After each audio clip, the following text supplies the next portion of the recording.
So I'm going to talk about what are the Bloofs. And the thing is, I never had any lore for the Bloofs. I used to actually write serious stories before this, and it was a lot of really deeply thinking about characters and the world building and all this intricate plot stuff, but I never actually did comedy.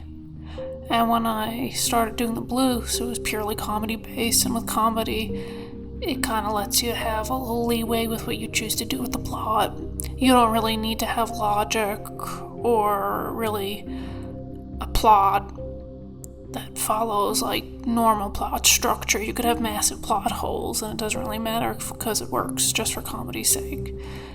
And I think that's really a fun thing that you could do where you don't have to constantly worry about incongruencies when it's just kind of a very simplistic strip comedy. You could have characters basically in space. You could have characters suddenly deep underground, and the earth could be hollow. It wouldn't really matter because it's for comedic purpose. And that's basically how I kind of took the Bloofs, where there isn't really very much strict character development because it's more focused on the fact that it's parodying hypnosis, and that a lot of logic and structure can be broken in order to work with the idea that it's parodying and making fun of the hypnosis community, how hypnosis works, and the perceptions of it by other people. I actually kind of talked about how Bloofs can be an open species, which is an art term for this species can be taken up by anyone, because I really kind of want to see people just take up an existing property and just come up with their own ideas for it, because I think that's really, really cool. I really just like the fact that I could see all these different mutations of Bloofs. That's one of the big things I was kind of interested in, because I love bad art. I know people get very upset online if you're talk about bad art, because they think if you think art is bad, that means you automatically hate it, and that's not completely true at all. I love when I see people who are still trying to draw, who are very amateur. It's adorable. That's the only art I ever look at nowadays. Good art is a dime a dozen, but when you see someone who's just trying to get their art out there, and you see that it's it's a little bit wobbly, it's a little bit wonky, and I think that's adorable. I think it's just you tried so hard, and this is what you have to show, and you really are proud of it, and I'm just I love it, knowing that anyone with any skill level can be inspired by something, just create something, and it doesn't matter if it's good or bad. It could be just you made it and it's there, and it's just something I admire. And that's the thing within the hypnosis community, there's just so much weird art, you gotta sort of accept that with such a weird genre. And with the Bloofs, I'm kind of hoping that there's some sort of inspiration there, and I could just see the weirdest art made with it.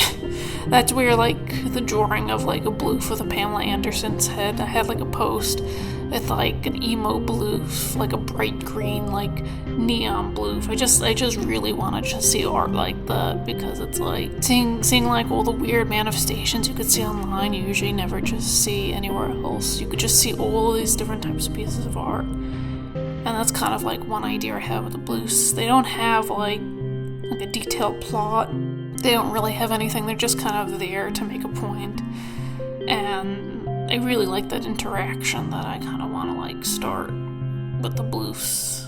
I want to just let everyone know about the Bloofs and share the Bloofs. And I guess I'll get into the characters. The Bloofs themselves are just, they're sort of the generic alien from outer space who came to Earth and just got stuck here, and the only way they found out how to survive is just become everyone's little pet, little comfy little rabbits that stay in your house and make you happy, and maybe get cash on the side, whether it's through Bitcoin or some rabbit pyramid scheme that involves carrots. And that's basically what their plot is, that they're these sort of silly rabbits, and then there's a few of them that are just awful. They have the little Dan Bloof, who is like this angry little Bloof with like beard stubble, who's always like being rude to everyone. That's like one of them, who's like an anomaly Bloof. You got the normal Bloofs that are cute and round and huggable, and then you got the ones that are like, you got the damn Bloof, who's always like, he's supposed to be all those macho men people you see in hypnosis who are just complete assholes and like they hate women, and that's basically him. And then you got like the new age Bloof that's based off like new age beliefs, where like you could use hypnosis to basically cure cancer and all those crazy pseudosciences. And then recreational Bloof kind of just appeared out of nowhere. Originally it started in like the little comics where it was like autobiographical about myself doing trans. He's like, he looks like Dan, but he's like even worse. He's got like even worse beard stubble and his eyes just go in different directions. And he's just basically like the pervert. His existence, I know like some people didn't like his existence, but that's kind of like how I learned to deal with like people like that. You know, you gotta mock them. You gotta mock people who are like really disgusting like that. You gotta mock all of them. I make fun of all of them. I don't hold back. I don't hold back on all these different types of like hypnosis people you make fun of. And then there's Vivian, which you see a lot, and her existence was literally just, we need like a generic character that likes to be hypnotized. So we got this woman who's always like calm, maybe a little bit sarcastic. I never really intended her to be like, have like a deep character arc. She's just supposed to be like the straight man to all these other characters.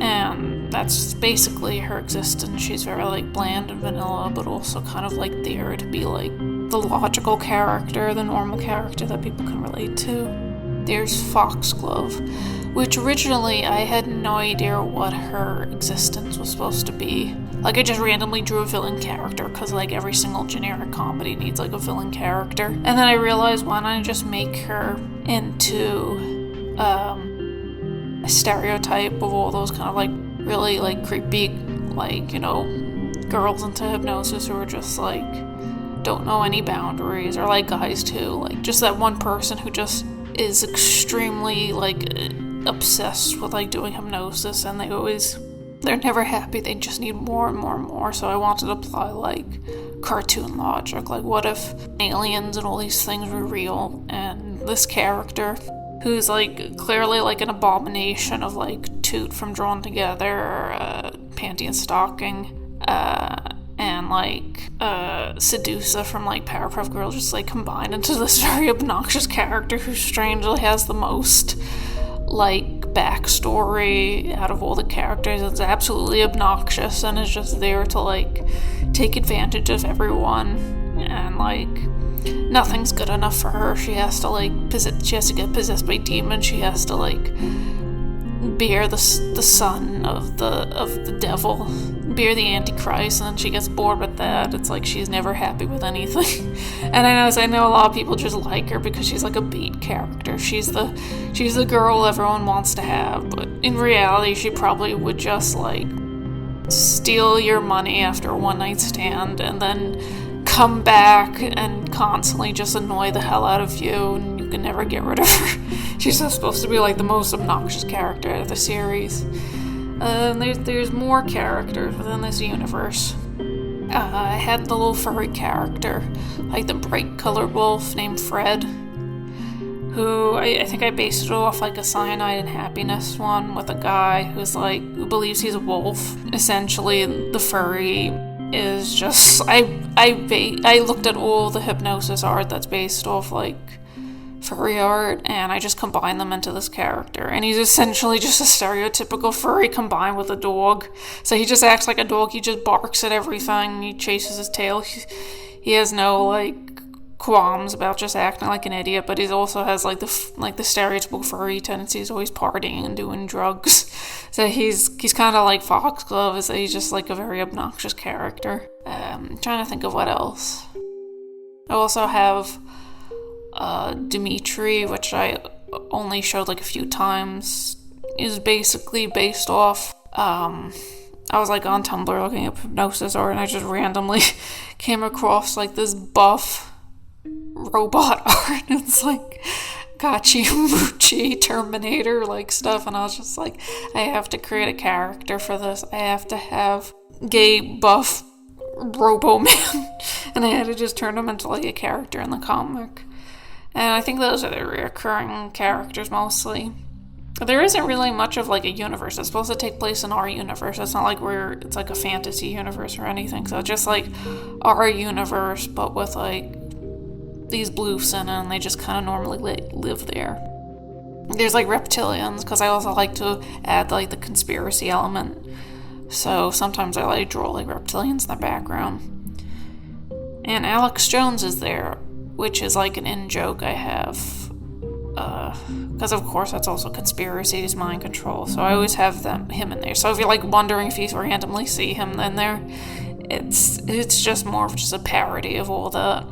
Like I think I even like made a joke that like Vivian has like a body pillow of him, like he's her secret crush. And that's basically just his existence, is that it's just like an in-joke. That's mostly something I try to do with like the comic, is to make fun of like conspiracy theorists. Those are the big things, conspiracy theorists, like the new age people, self-help, hypnotherapy, all that like combined. And that's basically the universe. It's just like a gigantic parody. There are like minor characters that appear too, like Hypno Chicken, which is literally just a shock image I would post on like a Hypno chat, because people really like to see like a fantasy like hypnosis art, but then they have like this ugly, horrifying creature that has like black sunken in eyes and creepy black lipstick. It was a random drawing I did in a notebook once, and I just started redrawing it. Everyone I showed it to was just like, please get rid of it, I want it gone. I can't really think of any more characters to like talk about, because a lot of them are just like joke characters that I added that might not appear again. But I plan to have more like in the future. There's also like some characters appearing like in my trope comics where I make fun of tropes. Like you got the wacky tist, and then you got the evil tist. Like one, it's an evil hypnotist who has like Marge hair and like weird spirally glasses, and then he has like, I guess like his yin to his yang, the wacky tist, who's like a wacky hypnotist who's a good guy, and he's supposed to just be like a normal hypnotist and not an evil one. And that's pretty much it I could think of.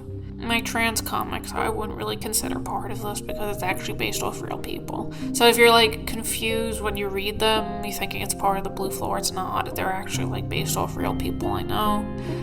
You'll see like a one that will appear a lot. That one's my hypnotist friend that I always do hypnosis with.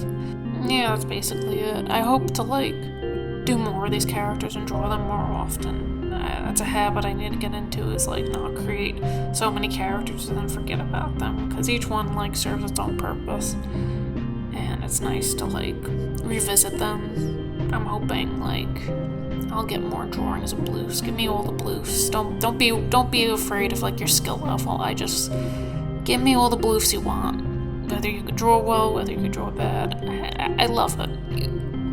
Just do some Bloofs, or just draw your own art. Just do whatever you want, because that's what I love about art. Is it's not about like competition. It's just like doing something you enjoy, and I just love it. I just love seeing like work that's just out there, abstract work, anything. And don't feel ashamed to like do it. Like if someone like critiques your art, just keep doing it. And, take it in, acknowledge it, but just keep working, because, you'll always get better. And you'll always see, like, such an improvement. Because, like, when you look back on work, like, 10 years later, you'd be like, wow, I drew like that, and you could laugh about it. But, yeah, I kind of got off on a tangent, but draw what you like to draw. Enjoy it. Don't worry about people, like, not liking it, because what you make has its own uniqueness to it, no matter what it is. And always work on improving. And yeah, that's it. See ya.